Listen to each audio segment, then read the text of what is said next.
தமிழனுக்கு எங்க அடிச்சா எப்படி வலிக்கும்னு சொல்லி இன்னொரு தமிழனுக்கு அது நல்லாவே தெரியும். இசை பாடகன் சங்கிய கைது செய்தா, பயங்கரவாத தடைச்சட்டத்தின் கீழ கைது செய்தா, அந்த கைதின் காரணமா தமிழ் மக்கள் எல்லாரும் ஒன்று சேர்ந்து என்பிபி அரசாங்கத்திற்கும் ஜனாதிபதி அனுரகுமார திசாநாயக்க அவர்கள் மீது வைத்திருக்க நம்பிக்கை இல்லாம செய்து அரசாங்கத்துக்கு எதிராக ஒரு பெரிய ஒரு மாற்று மனநிலையை உருவாக்க முடியும் என்றது நல்லா தெரியும்.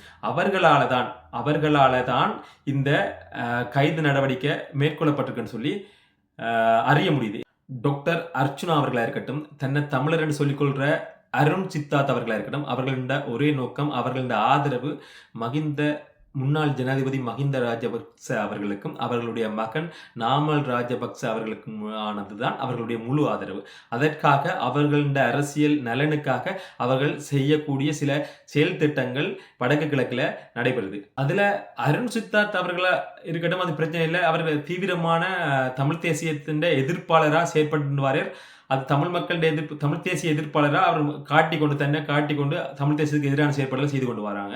ஆனால் இந்த டாக்டர் அர்ச்சுனா அவர்கள் தன்னை ஒரு தமிழ் தேசியவாதியாக உணர்த்தி கொண்டு இந்த தமிழர்கள உரிமைக்கான போராட்டங்கள், உரிமை குரல்கள் மீது திட்டமிட்ட முறையில் அவதூறு பரப்புறதுக்கான செயற்பாடுகளை மிக கவனத்தோட செய்து வரதான் இங்க மன வருத்தத்தை அளிக்குது. வடக்கு கிழக்குல வாழ்ற தமிழ் மக்கள் இப்ப இருக்கிற என்பிபி அரசாங்கத்தின் மீது வைத்திருக்க நம்பிக்கையையும் ஜனாதிபதி அனுரகுமார திசாநாயக்க மேல வச்சிருக்க நம்பிக்கையும் உடைச்சி இல்லாம செய்து அடுத்த தேர்தல்ல இன்னும் ஒரு அரசாங்க கட்சி மேல அந்த கவனத்தை கொண்டு செல்றதுக்கும் தென்னிலங்கையை சேர்ந்த மக்களுக்கு தெரியுதோ அல்லது தென்னிலங்கையை சேர்ந்த அரசியல்வாதிகளுக்கு தெரியுதோ இல்லையோ, என்ன செய்தா இந்த அரசாங்கத்தின் மீது இருக்க நம்பிக்கையை உடைக்கலாம், அரசாங்கத்துக்கு எதிரான பெரிய ஒரு கிளர்ச்சிகளை போராட்டங்களை உருவாக்கலாம் என்று எங்களோட வாழ்ற எங்களோட மொழி பேசுற எங்கள் கூடவே இருக்கிறவங்களுக்கு ஒரு சில பேருக்கு நல்லாவே தெரியும். அதுகின்ற வெளிப்பாடாத்தான் ஒரு சில விடயங்கள் இன்றைக்கு எங்களோட நிலத்தில் நடந்து கொண்டிருக்கு. அவங்கள்ட்ட இருந்து நன்மைகளை பெறுறதன் மூலம் அவர்களுக்கான அந்த அரசியல் காய் நகர்த்தர்களை அவங்க அங்க செய்து கொண்டிருக்காங்க.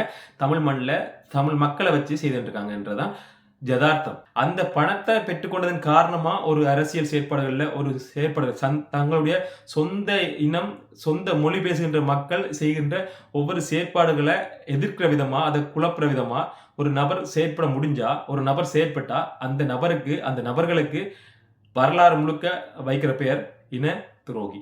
ஏன் அவர்களுக்கு இந்த கருத்திலிருந்து எதிர்கருத்து இருக்கவே கூடாதா? இல்லாட்டி மாற்று யோசனைகள் இருக்கக்கூடாதா? அவர்களுக்கான ஒரு யோசனைகள் இருக்கும், அவர்களுக்கான மாற்று அரசியல் இருக்கும். அப்படி மாற்று அரசியல் பாதைகள் இருக்கக்கூடாதான்னு கேட்டால் கண்டிப்பா இருக்கலாம். அந்த மாற்று பாதை என்னவா இருக்கணும்னு சொன்னா அது பொதுநலன் சார்ந்ததா இருக்கணும். அவர்கள் இந்த மாற்று அரசியலோ இல்லாட்டி மாற்று செயற்பாடுகளோ ஒரு பொது நலன் சேர்ந்த செயற்பாடுகளாக இருந்தால் கண்டிப்பாக அதை ஏற்றுக்கொள்ளக்கூடியது. ஆனால் அது என்றைக்கு ஒரு தனிநபர் லாபத்துக்காக, தனிநபர்ன்ற ஒரு லாபத்துக்காக அந்த செயற்பாடுகள் மாறக்கூடியதாக இருக்கோ அப்போக்கில் அது அந்த பொது நலனுக்குள்ள வராது, மாற்று அரசியல் அது துரோகம் என்ற பெயருக்கெல்லாம் வரும். தேசிய தலைவர் மீதும் நம்மளுடைய தேசிய இயக்கத்தின் மீதும் உள்ள கடுமையான விமர்சனம், கடுமையான குற்றச்சாட்டு என்று கேட்டால் தங்களுடைய சொந்த இன மக்களையே அவர்கள் என்ன சொன்னா கடுமையான தண்டனைகளுக்கு உள்ளாக்கினார்கள் என்றுதான் மிகப்பெரிய குற்றச்சாட்டாக இருக்கு. ஆனா அதுக்கு காரணம் இருக்கு. ஒரு இனத்தோட ஒட்டுமொத்தமான செயற்பாடுகளையும் அவர்களுடைய விடுதலைக்காகவும் உரிமைக்காகவும் நடக்கின்ற அந்த செயற்பாடுகளை எதிரான முறையில தங்களோட சொந்த லாபத்துக்காக ஒருத்தங்க அந்த செயற்பாடுகளை காட்டி கொடுக்குறாங்க, அதை இல்லாம செய்யணும்னு யோசிக்கிறாங்கன்னு சொன்னா அவர்களுக்கான தண்டனைகள் அந்த காலகட்டத்தில் கடுமையாக வழங்கப்பட்டதில் எந்த தவறும் இல்லை என்றதுதான் எங்களோட கருத்து. எங்களோட மொழி பேசக்கூடிய ஒரு சிலர் சங்கி பாடின அந்த பாட்டில் இருக்கிற வரிகளை சிங்கள மொழிபெயர்ப்பு செய்து அந்த வரிகளில் உள்ள வார்த்தைகளை, அதன் அர்த்தங்களை சோசியல் மீடியாவில் பகிர்றாங்க. இதை சோசியல் மீடியாவில் பார்த்த சிங்கள மக்கள் தமிழர் எழுச்சி பாடல்களையும் அவங்க பாடைகளை அவங்களால அதை பொறுத்து கொண்டிருக்க முடியல. அதை பார்த்து நிறைய கண்டனங்கள் அங்கே தென்னிலங்கையில் வெளுக்குது. இதன் காரணமாக அரசாங்கம் பயங்கரவாத தடை சட்டத்தின் கீழ இந்த நபரை கைது செய்ய வேண்டும் என்று சொல்லி ஒரு வலுவான ஒரு எதிர்வினை அங்கே தென்னிலங்கையிலிருந்து வரைக்கல இந்த அரசாங்கம் என்ன செய்யுதுன்னு சொன்னால் போலீஸை பாடல் சங்கிய பயங்கரவாத தடை சட்டத்தில் கைது செய்கிறாங்க. கைது செய்து சிறையில் அடைக்கிறாங்க. இதுக்கு காரணம் தென்னிலங்கையிலிருந்து வந்த அழுத்தங்கள், தென்னிலங்கையில் மக்களிடம் வந்த எதிர்ப்புகள் என்று சொல்லப்படுது. ஆனால் இந்த எதிர்ப்புகளுக்கு முக்கிய காரணமாக இருக்கிறது நம்மளோட மொழி பேசக்கூடியவர்கள் செயற்பாடுகளாக இருக்கக்கூடும் என்றது இங்கே மன வருத்தத்தை உண்டு பண்ணுது. சிங்கள, தமிழின மக்களுக்கு இடையிலான இன முரண்பாடு, இன சண்டை என்றது அது நீண்ட காலமா நடந்துட்டு இருக்கு. அதுக்கு காரணம் சிங்கள மக்கள் ஒரு விதமான புரிந்துணர்வையும், தமிழ் மக்கள் ஒரு விதமான வேண்டுதல்களையும் அங்க முன்வைக்கிறாங்க. இது எங்கட நாடு, எங்கட நாட்டுல நாங்க வைக்கிற சட்டம் என்ற ஒரு புரிந்துணர்வின் அடிப்படையில அவர்கள் தமிழர்களுக்கு எதிரான சில செயற்பாடுகளை செய்றாங்க. அவர்களை எதிரியாக வைத்துக்கொண்டு தமிழர்களும் அவர்களை எதிரியாக நினைத்துக்கொண்டு அவர்களுக்கு எதிரான செயற்பாடுகளை ஈடுபடுறாங்க. இது எதிரி சண்டை. இது வரலாறு முழுக்க நடக்கும்.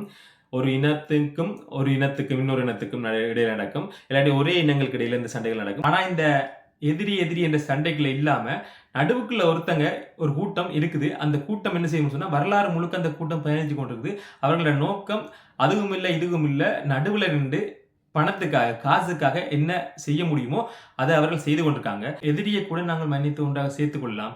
ஆனா இந்த கூடவே இருந்து எங்களை முடிச்சு, எங்களை இல்லாம செய்து தான் மட்டும் நல்லாக இருக்க வேண்டும் என்று நினைக்கின்ற இந்த இன துரோகிகளை என்றுமே வரலாறு மறவாது, மன்னிக்காது. விடயம் உண்டு என்னன்னு கேட்டா, இந்த சங்கி அவர் உத்தமராக்காதீங்க என்று சொல்லி நிறைய கதைகள் வருது.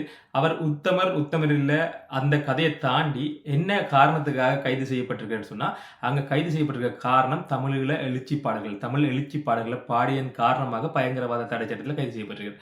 இப்ப என்ன கேள்வின்னு சொன்னா, தமிழ் எழுச்சி பாடல்களையும், தமிழின் உணர்வுகளையும், தமிழின் உரிமைகளையும் பாட்டாக பாடினால் இல்லது பரப்பினால் அதற்காக பயங்கரவாத தடை சட்டம் பாவிக்கப்பட்டு அந்த நபர் கைது செய்யப்படுவது எந்த விதத்தில் நியாயமான செயற்பாடு என்றதுதான் இங்க இருக்க கேள்வி.